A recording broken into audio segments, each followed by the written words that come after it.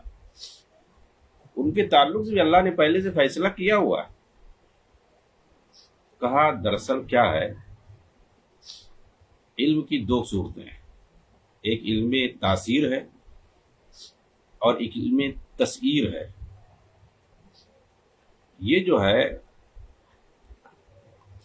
علم نجوم اور فلکیات سے متعلق ہے۔ تو علم فلکیات میں دو چیزیں ہیں، تو علم فلکیات، علم نجوم جسے کہتے ہیں، تو اگر آپ دیکھیں تو اس میں علم نجوم یا علم فلکیات یہ جائز بھی ہے اور ناجائز بھی ہے، حرام بھی ہے۔ تو وہی کہہ رہی ہے دو صورتیں، ایک تو علم تسعیر ہے، یہ علم حاصل کرنا جائز ہے، صحیح ہے، مطلب یہ ہے کہ آپ ستاروں کے بارے میں، برجوں کے بارے میں آپ جو ہے ان کی کیفیات اور ان کے طریقے اور ان کی حالات کے بارے میں جانکاری حاصل کریں، جیسے کائنات کی اور دیگر چیزوں کے بارے میں، دیگر مظاہر کے بارے میں آپ معلومات حاصل کرتے ہیں اور ان کے حقائق سے واقف ہوتے ہیں، ویسے ہی جو ہے برجوں کے بارے میں، ستاروں کے بارے میں بھی اور جو ہے فلکیات کے بارے میں بھی آپ علم حاصل کر سکتے ہیں، کوئی مسئلہ نہیں ہے، اس کے جو ہے فوائد کو سمجھنے کے لیے، اور یہ کہ جو ہے زمین پر اس کے کیا اثرات مرتب ہوتے ہیں وغیرہ وغیرہ۔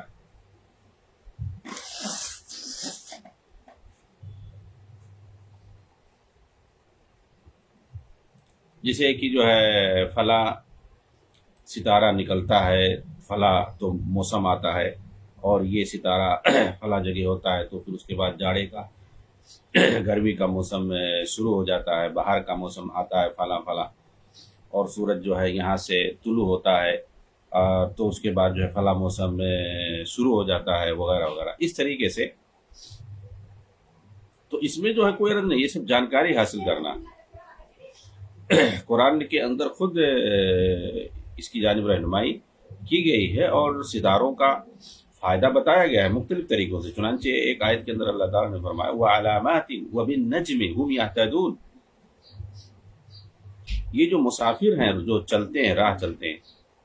یہ لوگ جو ہے کچھ علامتوں کے ذریعے سے جو وہ خود بنا کے رکھتے ہیں،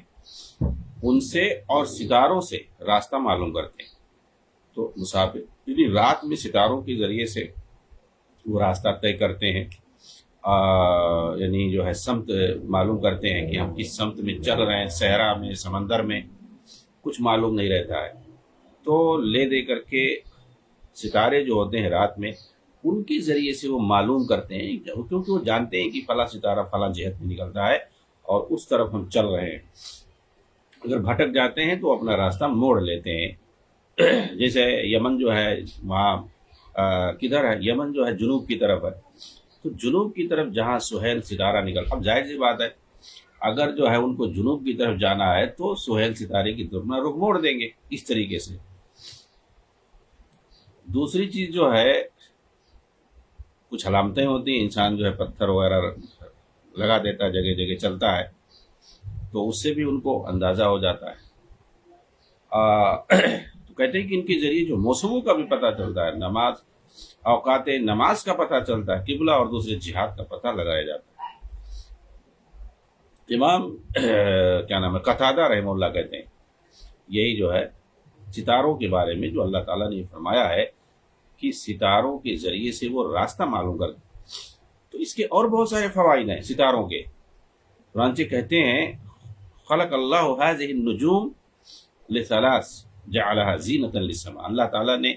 ان ستاروں کو 3 فائدوں کے لیے بنایا، ایک تو آسمان کی زینت ہے، ورجوم للشیاطین، اور شیاطین پر مارنے کے لیے بنایا گیا۔ اس کی اپنی تفصیل ہے کہ کیسے جو ہے شیطان اوپر جاتے ہیں، اوپر جو ہے فرشتوں کی باتیں سننے کے لیے، تو ان کو جو ہے مارا جاتا ہے۔ اس کے علاوہ جو ہے وہ علامات یہتدی بہا، اور ان ستاروں کے ذریعے سے مسافرین اپنا جو ہے راستہ طے کرتے ہیں، راستہ پاتے ہیں۔ اب آگے کہہ رہے ہیں، دیکھیں مطلب یہ تو صحیح چیزیں ہیں، اتنا اگر کوئی علم حاصل کرتا ہے ان کے بارے میں، فلکیات کے بارے میں، ستاروں کے بارے میں، یہ چیزیں جاننے کے لیے اور ان سے فائدہ اٹھانے کے لیے، اور یہ کہ زمین پر جو ہے ان سے کیا اثرات مرتب ہوتے ہیں، کیسے جو ہے جاڑا گرمی برسات جو موسم کی تبدیلی ہوتی ہے کب ہوتی ہے، سورج کہاں رہتا ہے تو شروع ہوتا ہے کون سا موسم وغیرہ، تو یہ سب جاننا اس میں کوئی حرج نہیں ہے، یہ صحیح ہے۔ آگے کہہ رہے ہیں کہ فمن تعول فیہا بغیر ذالک اخطا وعزا نصیبہ، اگر کوئی ان کے علاوہ ان کے اندر ستاروں کے اندر کوئی دوسرا عقیدہ رکھتا ہے تو گویا وہ غلطی پر ہے، اور اس نے اپنا حصہ برباد کر دیا، اپنا حصہ برباد کر دیا یعنی ان پر جو ایمان لانا تو ایمان کھو دیا،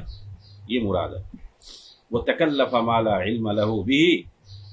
اور ایسی چیز کا اس نے تکلف کیا جاننے کا جس کا اسے علم نہیں ہے، یعنی غیب کی چیزیں معلوم کرنے کے لیے بہت سے لوگ کوشش کرنے شروع کر دی، اس کی وجہ سے یہ ہوتا ہے وہ ہوتا ہے کیا ہوتا ہے کیا نہیں ہوتا۔ تو جو ظاہری چیزیں ہیں ان کے ذریعے سے جو اثرات ڈائریکٹ جو ہے فوائد مرتب ہوتے ہیں وغیرہ وغیرہ، اور جو کچھ قرآن اور حدیث میں بتایا گیا ہے، آسمان کی زینت ہے یہ تو قرآن میں بتایا گیا ہے، اسی طریقے سے شیطانوں کو مارنے کا ذریعہ ہے یہ بھی بتایا گیا ہے، تو اسی لیے جو ہے یہ تو اللہ کی طرف سے بتایا گیا ہے، تو انہوں نے وہ دو مقصد ہے، اور ایک جو ہے اس سے لوگ فائدہ اٹھاتے ہیں یہ بھی قرآن میں بتا دیا گیا۔ تو دیکھیں آپ دیکھیں جو پہلے کے سلف تھے، صحابہ تابعین اور طب تابعین، ائمہ کرام اور محدثین اعظام، یہ لوگ جو ہے قرآن اور حدیث سے جڑ کے رہتے تھے، قرآن میں کیا کہا گیا ہے حدیث میں کیا کہا گیا ہے اس سے جو جڑ کر کے رہتے تھے۔ تو آپ دیکھیں ان کی باتوں سے کیسا، اب ان تین باتیں انہوں نے کہی ہیں تینوں جو ہے قرآن کے اندر موجود ہے۔ چنانچہ کہہ رہے ہیں کہ امام قتادہ جو کہہ رہے ہیں تین مقصد کے لیے پیدا کی۔ پہلا جو اللہ نے آسمان کی زینت بنایا، اِنَّا زَيَّنَّا السَّمَاءَ الدُّنْيَا بِزِينَةٍ الْكَوَاكِبِ، قرآن میں موجود ہے کہ ہم نے ستاروں کے ذریعے سے آسمان کو جو ہے مزین کر دیا ہے۔ اور دوسرا جو مقصد ہے کیا ہے، اللہ تعالیٰ نے بتایا وَعَلَامَاتٍ وَبِالنَّجْمِ هُمْ يَهْتَدُونَ، ستاروں کے ذریعے سے لوگ اپنا راستہ طے کرتے ہیں، راستہ معلوم، یہ بھی جو ایک فائدہ، خشکی ہے، صحرا ہے، دریا ہے۔ تیسرا مقصد شیاطین کو مارنے کے لیے اِنَّا زَيَّنَّا السَّمَاءَ الدُّنْيَا بِزِينَةٍ الْكَوَاكِبِ وَحِفْظًا مِّن كُلِّ شَيْطَانٍ مَارِدٍ لا يسمعون إلى الملأ الأعلى ويقذفون من كل جانب دحورا ولهم عذاب واصب، تو جو شرکس شیطان ہوتے ہیں ان سے جو ہے حفاظت کے لیے وغیرہ وغیرہ۔ اور خود ایک دوسری جگہ اللہ تعالیٰ نے فرمایا وَلَقَدْ زَيَّنَّا السَّمَاءَ الدُّنْيَا بِمَصَابِيحَ، ان کو چراغ کہا، مصابیح مصباح کی جمع ہے، وَجَعَلْنَاهَا رُجُومًا لِلشَّيَاطِينِ وَأَعْتَدْنَا لَهُمْ عَذَابَ السَّعِيرِ۔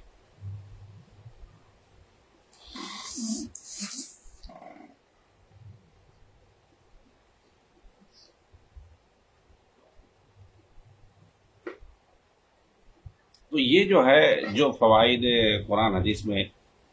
ستاروں کا بتایا گیا، یہ جو یا جو انسان جو ہے موسم وغیرہ معلوم کرتا ہے تو یہ ظاہری چیزیں سب ہیں، اس میں کوئی حرج نہیں۔ دوسری جو علم فلکیات سے متعلق، ستاروں سے متعلق ایک دوسرا علم جس کو علم تاثیر کہتے ہیں، علم تاثیر جو ہوتا ہے یعنی جو ہے یہ اس کو مؤثر مانتے ہیں، حالانکہ مؤثر کون ہے؟ اللہ تعالیٰ، یہ ساری چیزیں اسباب ہیں، لیکن مؤثر مان کر کے جو علم حاصل کرتے ہیں یہ جو ہے کس کا کام ہے؟ یہ اصل میں نجومیوں کا، جادوگروں کا، کاہنوں کا کام ہے کہ افلاک اور نجوم کے اندر وہ جو ہے تاثیر مان کر کے، ان کو مؤثر مان کر کے وہ علم حاصل کرتے ہیں، اور یہ بھی ہے بڑا علم ہے، لیکن جو ہے یہ کیا ہے؟ حرام ہے۔ ستاروں کا اس کائنات میں حوادث اور واقعات میں کہتے ہیں کہ کیا ہوتی ہے؟ اس کی تاثیر ہوتی ہے، اور دیکھیں گے اسی لیے عقیدہ رکھتے تھے اس وقت بھی اور آج بھی لوگ رکھتے ہیں۔ اللہ کے رسول صلی اللہ علیہ وسلم کہ جو صاحبزادے تھے ابراہیم، ان کا جب انتقال ہو گیا تو اس وقت سورج گرہن ہوا تھا، سورج گرہن ہوا تھا، تو بہت سارے لوگوں کو شوق ہوا کہ ہو نہ ہو اس کی وجہ سے اثر ہوا، کیونکہ نبی کے لڑکے کا انتقال ہوا۔ اس وقت اللہ کے رسول نے فرمایا تھا ان الشمس والقمر آیتان من آیات اللہ لا ينکسفان لموت احد ولا لحیاتہ، یہ جو سورج اور چاند ہیں یہ اللہ کی نشانیاں ہیں، یہ کسی کی موت و حیات سے گرہن نہیں لگتے ہیں۔ خلاصے کلام یہ کہ ان کا کسی کی زندگی، موت، نیک بختی یا بدبختی سے کوئی تعلق نہیں ہے، اور یہ لوگ سعادت اور شقاوت کو ان ستاروں اور نچھتروں سے جوڑتے ہیں اور کہتے ہیں ہمیں فلاں جو ہے نچھتر کی وجہ سے بارش حاصل ہوئی ہے۔ چنانچہ اگر کوئی ایسا کہتا اور عقیدہ رکھتا ہے کہ ستاروں کا اثر ہوتا ہے، یہ مؤثر ہے، تو ایسی صورت میں یہ کفر ہے، دین اسلام سے خارج کرنے والا، اور ایسا کہنا حرام ہے۔ گرچہ عقیدہ نہ ہو، لیکن اگر ایسا کوئی کہتا ہے تو کہنے کی حرام ہے، کیونکہ جب وہ یہ کہتا ہے کہ ہمیں فلاں نچھتر کی وجہ سے بارش ہوئی ہے تو گویا یہ کافروں کے کلام کے مشابہ ہو گیا، اس لیے ایسے جو ہے شرکیہ کلام سے بچنا چاہیے۔ ایک حدیث کے اندر وارد ہوا ہے من اقتبس علم من النجوم اقتبس شعبۃ من السحر، جس نے علم نجوم میں سے کچھ حاصل کیا اس نے گویا جادو کا ایک حصہ حاصل کر لیا۔ اچھا دیکھیے، جادو تو حرام ہے تو گویا علم نجوم بھی حرام ہوا، اس حدیث سے یہ پتہ چلا۔ تو اس کی جو ہے تعویل یہ کی جاتی ہے کہ جو مذموم علم ہے علم نجوم کا وہ حرام ہے، جس کو علم تاثیر کہتے ہیں۔ جو کاہن اور نجومی جو ہوتے ہیں وہ لوگ سیکھتے ہیں، ان نچھتروں کو، ان جو ہے ستاروں کو مؤثر مان کر کے جو علم حاصل کرتے ہیں جسے علم تاثیر کہتے ہیں، وہ جو ہے حصہ مذموم ہے اور دوسرا والا نہیں، اور کہہ رہے ہیں کہ یہی جو مذموم حصہ ہے وہی یہاں پر مراد ہے، ورنہ علم نجوم یا علم فلکیات مطلق طور پر جو ہے مذموم نہیں ہے۔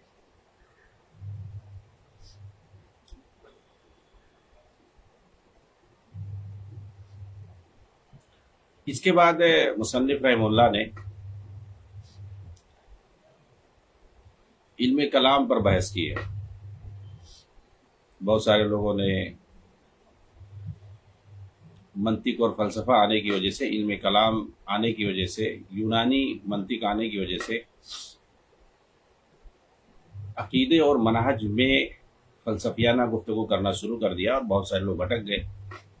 بہت ساری چیزوں کا انکار کیا، اللہ کے اسماء اور صفات کا انکار کیا، معجزات کا انکار کیا، بہت سارے عقائد کا انکار کر دیا۔